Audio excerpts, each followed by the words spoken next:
Hey guys, हम सबकी ना लाइफ में एक बहुत बड़ा ड्रीम रहता है और उसे अचीव भी करना चाहते हैं। लेकिन उस ड्रीम तक ना पहुंचने के लिए जो एक्चुअल पाथ एंड स्ट्रेटजी है वही मैक्सिमम लोगों को पता नहीं है। और ठीक इसी वजह से ना हम सब फेल होके जल्दी गिव अप कर देते हैं और यही हमारी लाइफ की सबसे बड़ी मिस्टेक है। तो आज इसी रिलेटेड मैं एक बुक को रिव्यू करूंगा।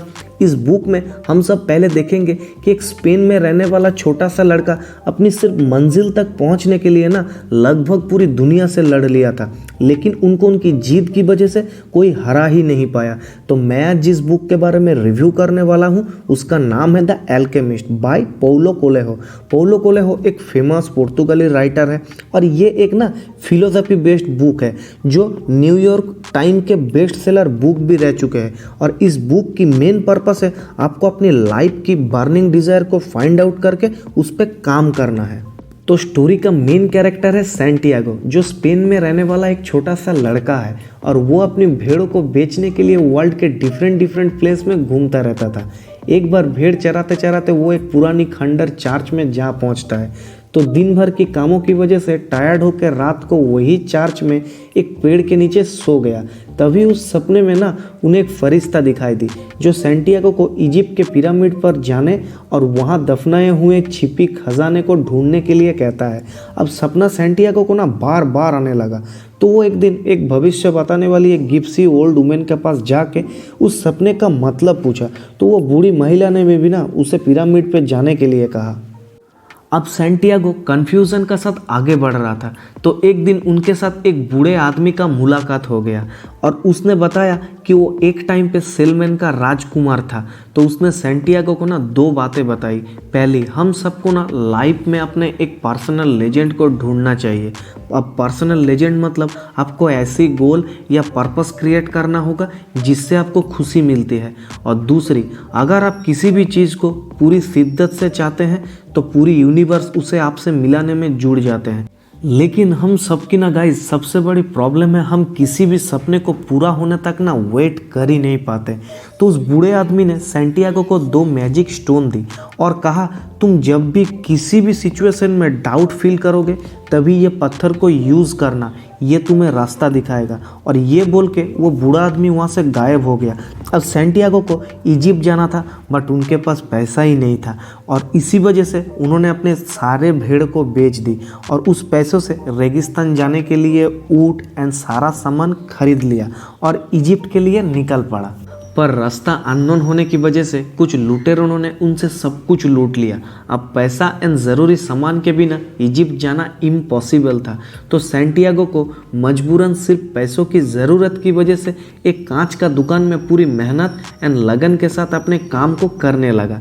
अब सैंटियागो ने बहुत अच्छे बिजनेस आइडिया दी जिससे उस व्यापारी को बहुत सारा प्रॉफिट हुआ और कंटिन्यूसली 11 महीनों में सैंटियागो ने काफ़ी सारा पैसा जमा कर लिया जिससे वो इजिप्ट जा सके। और जब वो फिर से अपने जर्नी को स्टार्ट किया तो उन्हें एक इजिप्ट के पिरामिड तरफ जाने वाले कुछ लोगों के साथ शामिल हो गया और उसमें से एक एल्केमिस्ट मिली जो इंसान अपने जादू से किसी भी मेटल को गोल्ड में कन्वर्ट कर सकता था। सैंटियागो को जाते टाइम रेगिस्तान में एक ओएसिस मिला और ओएसिस मतलब रेगिस्तान में पाए जाने वाली एक हरा भरा द्वीप जहां पानी भी मिलता है। और ये ओएसिस पर जाके पता चला कि कुछ रेगिस्तानी डाकुओं ने आगे जाने वाली हर रास्ता को बंद करके रखा है और पिलग्रिम्स को जान से मार रहा है। तो सैंटियागो ने आगे जा भी नहीं सकता तो उन्हें वहीं पे मजबूरन रुकना पड़ा। तो ओएसिस में उसे फातिमा नाम के एक बहुत ही सुंदर लड़की मिली और बाद में वो दोनों को आपस में प्यार हो गया। तो एक दिन सैंटियागो को रात को सपना आया कि कुछ डाकू ने ओएसिस में हमला करने वाला है। तो ये बात वहाँ के मुखिया को बताने पर मुखिया ने अपने सारे सेना को निगरानी के लिए रख दिया और उस रात सच में हमला हुआ और सोल्जर्स अलर्ट होने की वजह से पूरी ओएसिस बच गया। तो मुखिया ने ना बाद में खुश होकर उन्हें पिरामिड तक सेफली पहुँचाने का प्रॉमिस किया। तो नेक्स्ट डे सैंटियागो ने पिरामिड के तरफ अपने जर्नी को फिर से स्टार्ट किया और वो फातिमा से प्रॉमिस की कि वो वापस जाते टाइम उन्हें साथ लेके जाएगा। अब एल्केमिस्ट एंड सैंटियागो ने पिरामिड के तरफ चल पड़ा, लेकिन कुछ दूर जाके फिर से दोनों कुछ रेगिस्तानी लुटेरों के हाथ में पड़ गया।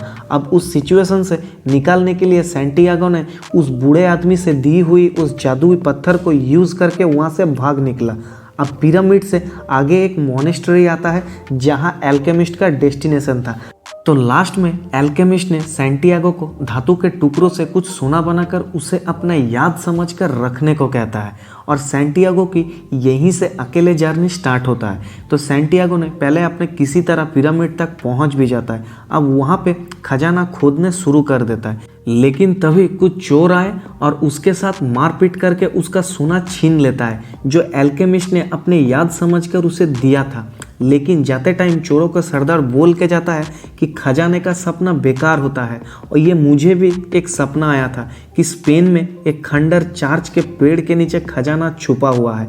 अब चोर ये बोल के वहाँ से चल जाता है, लेकिन सैंटियागो को ये एहसास होता है कि उस चोर तो उसी चार्च का बात कर रहा था जहाँ से सैंटियागो ने अपने जर्नी को स्टार्ट किया था। अब सैंटियागो फिर से स्पेन की उस चार्च की तरफ अपनी उल्टी जर्नी को स्टार्ट कर दिया।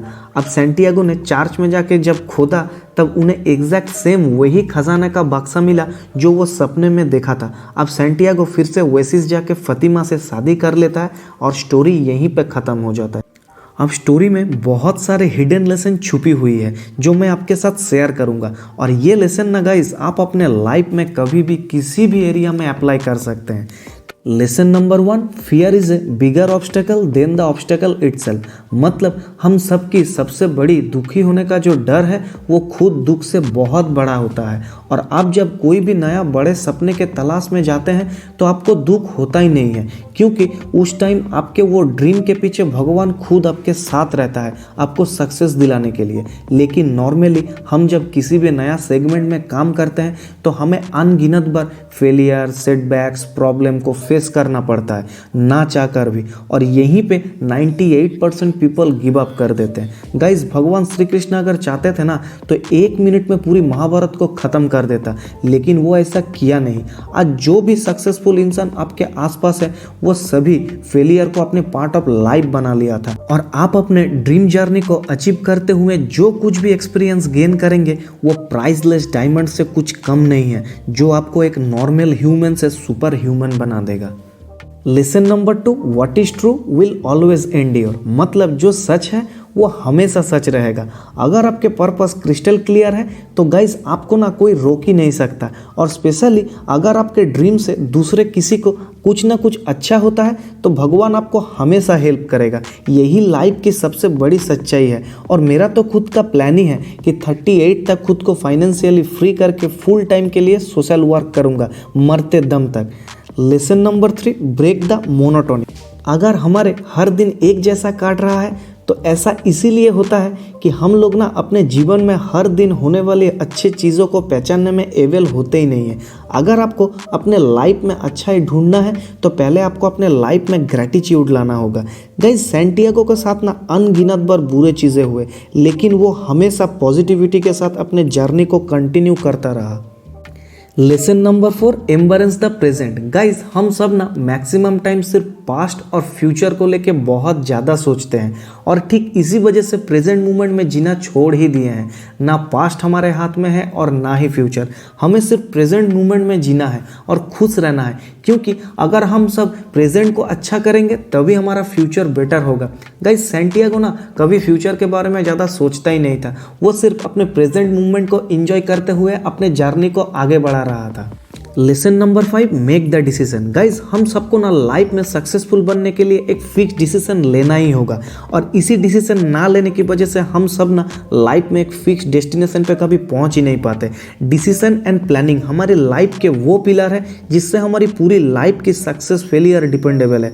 सैंटियागो ने अपने जर्नी के स्टार्टिंग से ना एक फाइनल अनब्रेकेबल डिसीजन ले लिया था कि उसे इजिप्ट जाना है, चाहे उसे जो कुछ भी ऑब्स्टेकल फेस करना पड़े उसके लिए वो प्रिपेयर्ड था। Lesson number 6, be unrealistic. मतलब गाइस इस यूनिवर्स ना कैसे है ये इस बात पर डिपेंड करती है कि आप उसे किस नज़र से देखते हैं। जितने सारे आज तक की ग्रेट इनोवेशन रेडी हुआ है वो सभी ने कुछ अनरियलिस्टिक सोच के इसे इनोवेट किया है। अगर सैंटियागो उसे एक सपना सोच के छोड़ देता तो वो कभी इस प्राइसलेस जर्नी को एक्सपीरियंस कर ही नहीं पाता। Lesson number 7, keep getting backup. Santiago को इस जर्नी में ना बहुत सारे प्रॉब्लम को फेस करना पड़ा। लाइक पहले उनको अपने भेड़ों को बेचना पड़ा, देन उसे सारे सामान चोरी होने की वजह से एक दुकान में 1 साल तक काम करना पड़ा, फिर उसे अपने प्यार को छोड़ना पड़ा अपने मंजिल को पाने के लिए, फिर अपने डेस्टिनेशन में पहुंच के उन्हें पता चला कि खजाना वहां पे था ही नहीं। तो इस पूरी जर्नी एंड उनसे जनरेट हुई हर प्रॉब्लम से सैंटियागो का जीत एंड बर्निंग डिजायर बहुत बड़ा था। तो लाइफ में ना गाइज हम सब गिरेंगे, ये नॉर्मल बात है, लेकिन फिर से उठ के जर्नी को अगेन स्टार्ट करने का जो डिसीजन लेना है वो आपको बाकी दुनिया के 700 करोड़ लोगों से ना बहुत अलग बनाता है। Lesson number 8, focus on a journey. Guys हम सब ना बहुत जल्दी दूसरों से इन्फ्लुएंस हो जाते हैं और अपने लाइफ की जो एक्चुअल पर्पस एंड फोकस है उससे भटक जाता है। हम सभी को ना दूसरों से सलाह लेना सीखना कोई गलत चीज़ें नहीं है, लेकिन आपको अपने सूटेबल पेशेंस के साथ अपने जर्नी को स्टार्ट करना है। सैंटियागो अगर चाहता ना गाइज तो वो अपने कांच के दुकान में और फतिमा का साथ ओएसिस में सेटल हो सकता था, लेकिन उन्होंने कभी ऐसा किया नहीं, सिर्फ अपने जर्नी पर फोकस रखा और एक्शन लेता रहा। तो गाइज इस पूरी बुक को ना अगर एक सेंटेंस में कवर करूं तो उसका मीनिंग होता है नेवर गिव अप। तो गाइज ये था समरी। अगर वीडियो अच्छी लगे तो लाइक एंड शेयर तो ज़रूर करना है। तो मिलते हैं अगले हफ्ते, तब तक के लिए बाय बाय।